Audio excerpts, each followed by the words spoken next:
Let's continue our discussion by talking about the ease of magnetization. Something is called magnetically soft when it is easily magnetized even in a weak magnetic field. Usually when you put something magnetically soft and make a magnet out of it, it doesn't keep the effect very long. And because of that, it's called a temporary magnet. Magnetically hard substances, or substances that resist changes in their magnetic fields, they're difficult to magnetize, but once magnetized, they do not change. And so they tend to not be easily magnetized, but once they are magnetized, they are very difficult to demagnetize. And most of the permanent magnets are made from magnetically hard material as opposed to magnetically soft material. Now in the diagram up here you can see the difference, and what's supposed to be shown here is the fact that how easily hard material or soft materials are magnetized and what they're used for, and then how difficult or hard it is to magnetize other materials and what sorts of things they're used for.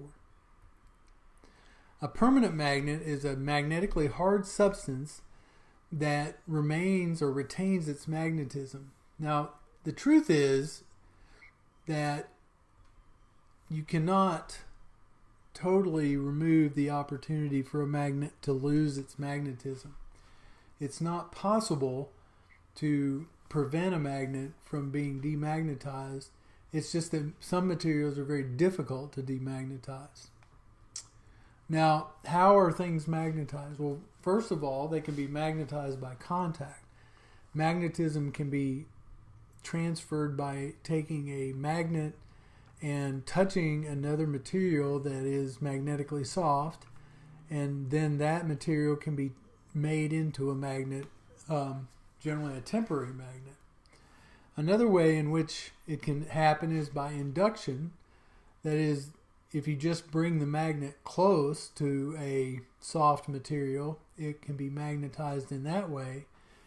And then the third way is by electricity. If you take, and this is shown on the right here, if you take an electrical source, electrical current, and wrap it around a ferromagnetic material, then turn on the charge, then what happens is that material will become magnetized by the flow of electricity around the outside of it. And this is how electromagnets are made. And this is just a better example of an electromagnet. You basically take a conducting material and wrap it around a ferromagnetic material, and when you do that, you produce what's known as an electromagnet.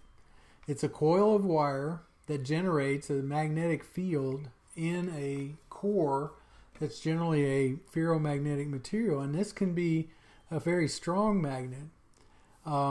The strength of the magnet is based on a few things. The strength of the field is directly related to the square of the current that is passed through. So the more current that's passed through this coil, the stronger the magnetic field is. And then secondly, it's directly related to the number of coils that are wrapped around this central paramagnet or ferromagnetic material called the core. The more coils, the stronger the magnet. So you can actually do this experimentally if you want. You can take a nail and wrap a wire around it and hook it up to a 6-volt battery or some other source of electricity, and you can increase the number of wrappings around the nail, and you can make a stronger and stronger magnet by doing that. Now, as I said before, permanent magnets, hard magnetic materials, do not lose their magnetism, but they can lose it. And one way, like shown here, is to heat it up. And there's something called the Curie temperature, or the Curie point. And the Curie point is a temperature where a ferromagnetic material loses its magnetic abilities because it loses its domains. It makes sense that if you heat something up, you cause disruption of the atomic structure, and that if you can heat it up enough, you could cause a significant disruption. And this is just one way of showing it. You see that the ferrous material is attracted to the magnet, and you can slowly heat up the ferrous material, and at some temperature this thing will break away and begin and swing away. Magnetism can, because electrons, as I said several slides ago, electrons are important in the production of a magnetic field. If you put electrons in a magnetic field, it will deflect the electron beam. And that's called a deflecting field. This is the force of a magnetic field, and it causes an electron that moves through that field to deviate from its original path. This deviation, which is caused by a magnetic field, is called a magnetic deflection. And it is used many times in various types of instruments that use beams of electrons to measure and so forth. A magnetic field is used to cause deviations in those electrons when there's something that's being measured. Now the Earth has a magnetic north and a magnetic south, and a geographic north and a geographic south. And the magnetic compass is a device that consists of a magnet that's allowed to swing freely horizontally. Now by horizontally I mean it's parallel to the surface of the earth or surface of the ground. Vertically would be perpendicular to the surface of the earth, the surface of the ground, and you need to keep that straight in your head for a few of the things we're going to talk about in the next few slides. So what you have and what's frequently shown is a wheel that's allowed to float on water, and then that wheel has a magnetic property to it, and because it's floating freely in the water, it allows it to turn in the horizontal direction, and it will line itself up. The magnetic north of the wheel will line itself up with the magnetic south of the earth. And the magnetic south of the earth corresponds to the geographic north. And that's how it works.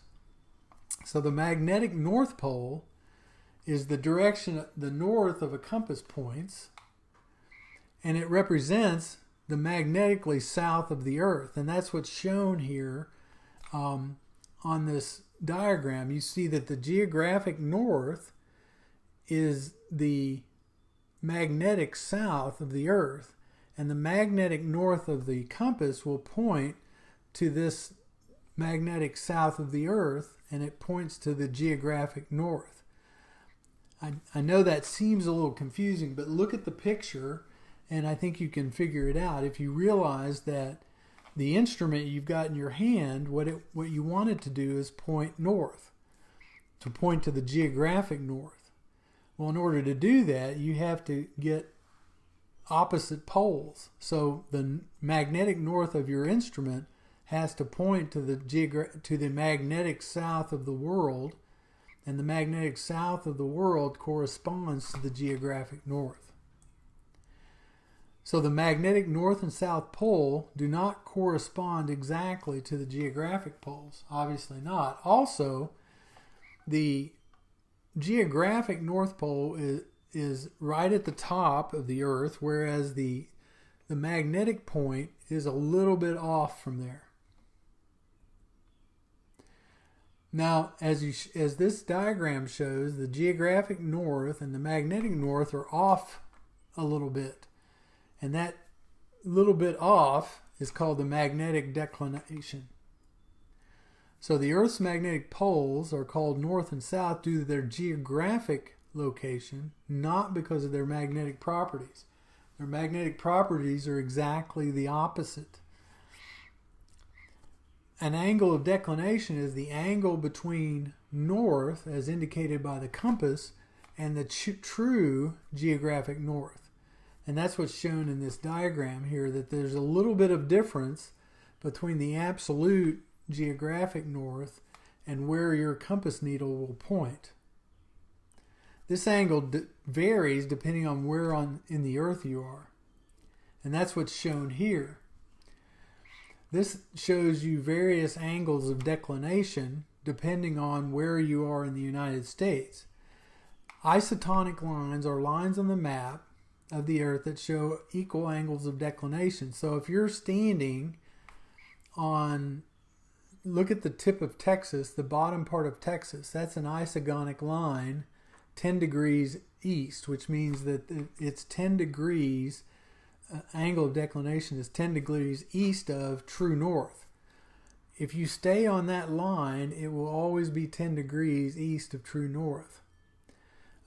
If you move over to the next line, it says 5 degrees east on that entire line. Those are isotonic lines.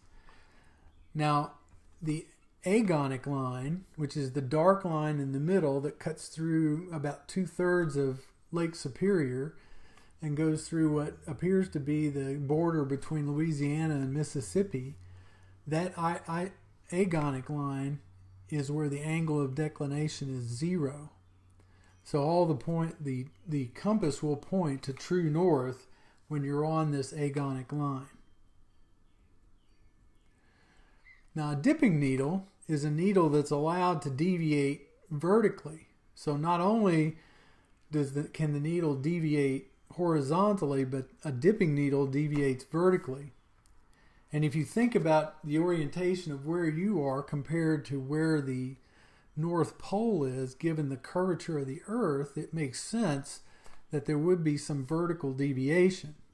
So this is a dipping needle, and what you see is it doesn't point directly vertically parallel to the Earth. It points down to some amount.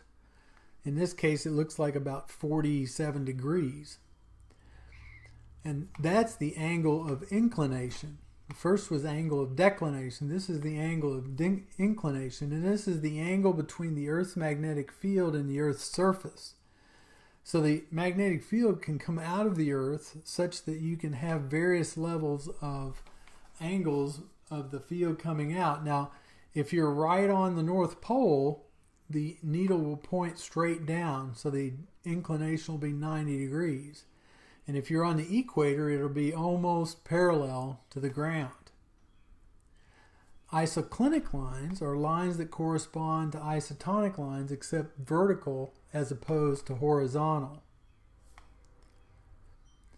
And these are isoclinic lines. So if you're on any particular line, you can see, for example, the yellow line in the middle is where your dipping needle would show an angle of inclination of 0, and that corresponds to almost where the equator would be. And then as you move up various red lines, the angle of inclination increases and increases, and then when you get to the North Pole, it points straight down 90 degrees. So this line in the middle here is actually the line where it would be 0. So at either magnetic poles, the inclination is 90 degrees. The magnetic equator is that line that's exactly between the two poles and where the inclination is 0. Now, when you move out from the Earth into space, you talk about something called the Earth's magnetosphere. The Earth's magnetosphere is the magnetic influence of the Earth into space. It's the extension. It's how far out into space the magnetic field of the Earth goes. And when you enter into that magnetic field, you begin to be drawn into the Earth. Now when you look, you see the magnetic lines of force on the right here, the North and South Pole. On the left, you see what's called a magnetosheath. And this is a phenomenon that's caused by solar wind. The sun is to the left here of this diagram. And solar winds are streams of electrons and cations that are emanated from the sun, and they cause an impact on the magnetic field lines that's called the magnetosheath. So the magnetic field effect toward the sun is less than it is away from the sun. A magnetopause is the outer boundary of both sides of this effect. So this is, the magnetosphere is the whole thing. It's the long one on the right of the Earth and then the more scrunched one on the left. And the magnetopause is the very outside of both of these. And the reason it's smaller on the left is the effect of solar winds. Now, the solar winds in the magnetosphere also have an impact on what we see when we're standing on the ground. And what you have is Van Allen's radiation belts. And you can see in the diagram on the left the inner Van Allen belt and the outer Van Allen belt. The inner Van Allen belt is the belt toward the sun. The outer Van Allen belt is the belt away from the sun. And these are high-speed charged particles that are caused when solar winds penetrate the magnetosphere. These high-speed particles move in and cause these two belts to be formed. Actually, the belts are on both sides. The outer belt is closer to the Earth, and the inner belt is closer to the Earth, and the outer belt is farther out. Now, the reason this is important is this has an impact on the atmosphere in certain places, such that you can see light displays because of the high-speed particles hitting these Van Allen belts. Now, actually, because of the tilt of the Earth, Kentucky, we don't see northern lights. They're called northern lights because they're much better seen in the northern United States and in Canada and Alaska. Now, other planets, other than the Earth, act as magnets. And these other planets, specifically Jupiter and Saturn, are much larger than the Earth, and their magnetic fields are much more important. And some people believe that God created and put those planets where they are to protect the Earth from space material, because they're much larger, therefore they have much greater gravitational fields, and they also have much greater magnetic fields. So it's very difficult for any particular flying object to get past Jupiter and Saturn in order to get closer to the Earth. So here we have Jupiter is this large planet that sort of has most of, and it generates a huge magnetic field. And some people believe that purpose of that magnetic field is to protect the Earth from space material. Stellar magnets are stars, or magnetic fields that are associated with stars. So you have magnetic planets, but you also have stellar magnets or stars. Unlike the planets, which the fields are stable, stellar magnets are very, very unstable and fluctuate a great deal. And here's just an example of the sun and how the magnetic fields change over time with the sun.